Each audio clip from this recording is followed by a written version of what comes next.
walking with it.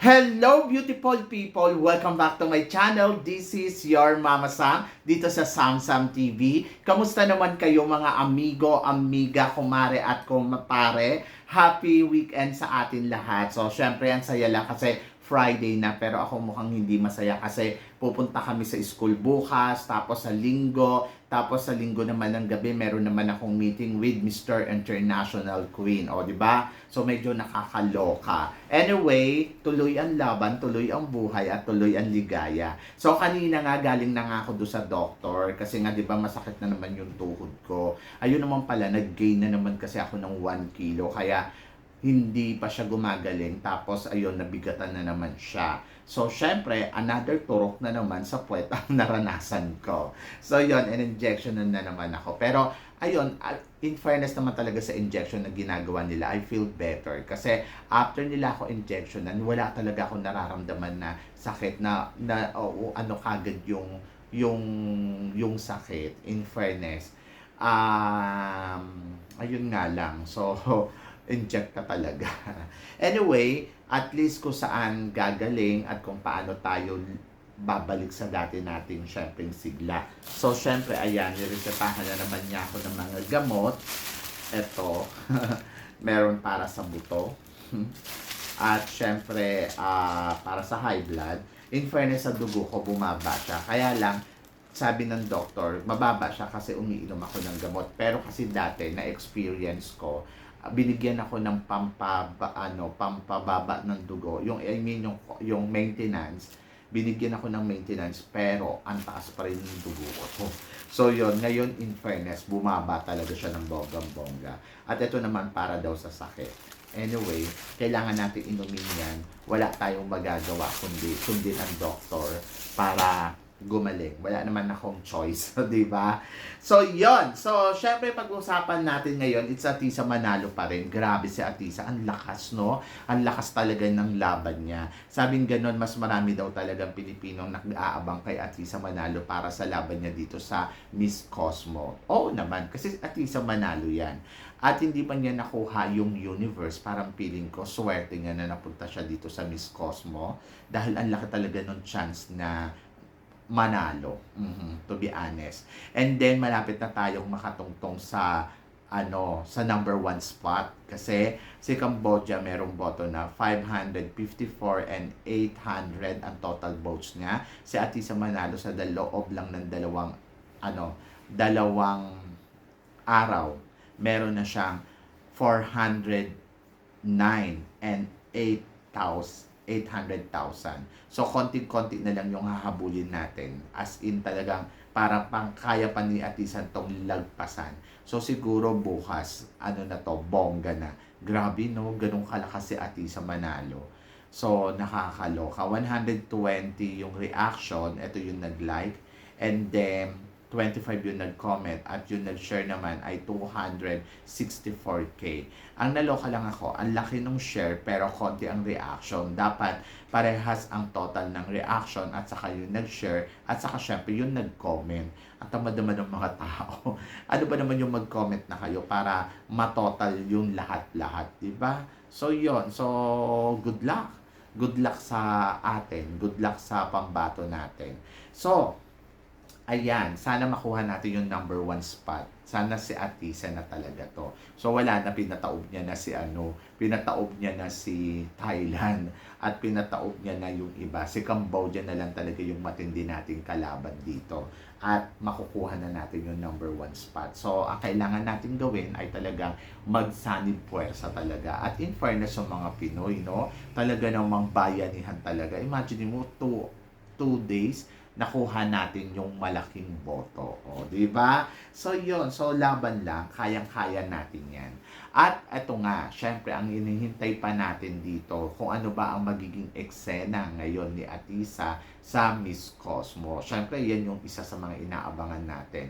For sure, si Atisa talagang naghahanda yan. Medyo nananahimik kayo yung lola ninyo kasi nga naghahanda yan ng bonggang-bongga. at abangan natin kung ano ang pasabog niya sa mga susunod na araw.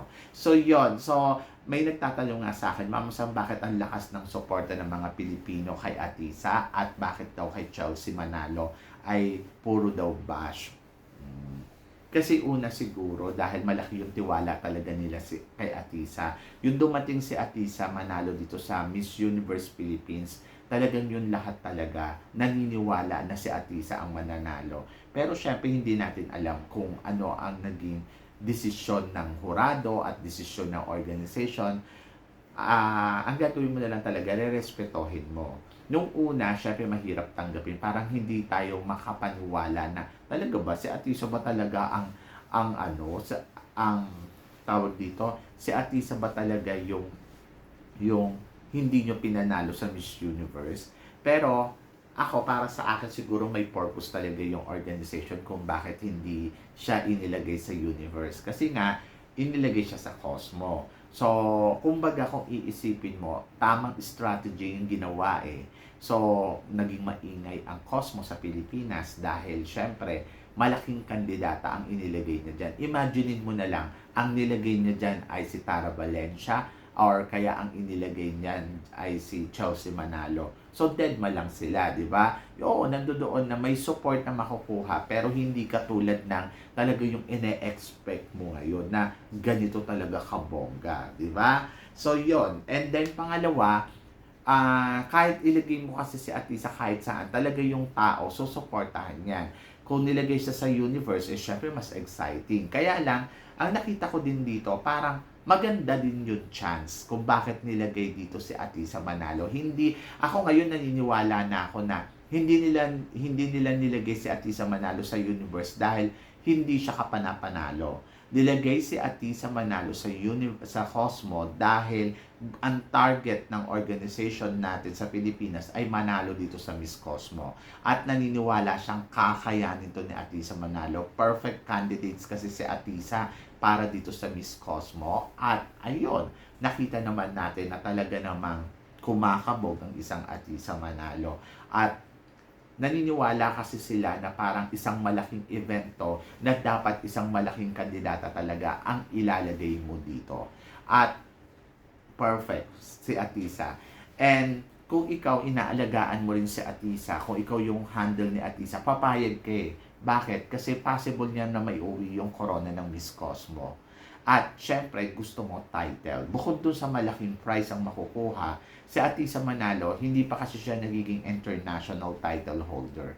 At this is the history kung sakasakali na siya ang makakakuha ng corona. Kasi first time ng Miss Cosmo and then magandang mailagay ang pangalan ni Atisa Manalo sa kauna-unahang history.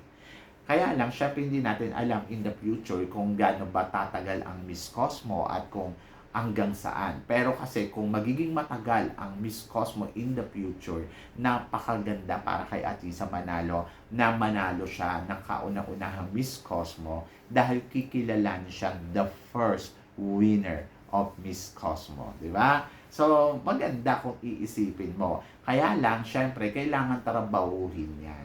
Kailangan ipakita sa lahat na kaya na gawin, di ba, na deserve talaga. Kung ako tatanungin mo, deserve. At kung ako tatanungin mo, lalo siyang lumalakas. Pero syempre, sana destiny talaga to ni Atisa Manalo. Nandoon pa rin tayo sa destiny kasi maraming kandidata ang magkukumpit, hindi lang naman si Atisa. At kailangan lang talagang gawin ni Atisa is i-enjoy yung pageant at sana nakapag-prepare siya sa lahat ng bawat aspeto para tawagin na sapat na para sa corona ng Miss Cosmo. So, yon. At kay Chelsea Manalo, yes, nakakalungkot man isipin kasi hanggang ngayon wala pa naman tayo nakikitang paghahanda ni Chelsea Manalo. Kasi kung gusto talaga nilang manalo dyan, dapat pagandaan nila ng bonggang-bongga. I-train ng bonggang-bongga, di ba? Kasi sa totoo lang, kwento, medyo dali tayo dyan. Pero naniniwala naman ako, talino, may ibubuga. Ganda, may ibubuga. Pero kasi syempre hindi sapat.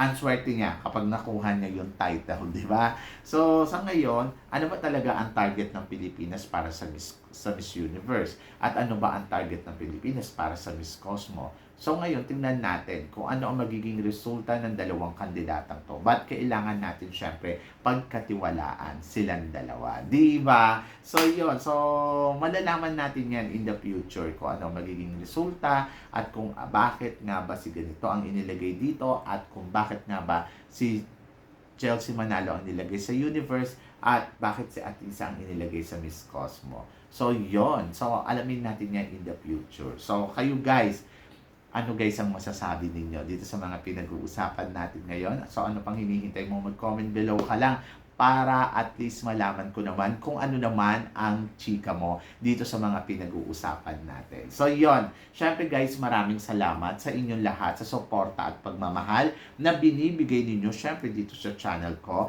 At sa mga hindi pa po nakaka-subscribe dyan, please don't forget to click like and subscribe my channel at i-click nyo na rin po ang notification bell para lagi kayong updated syempre sa aking mga chika.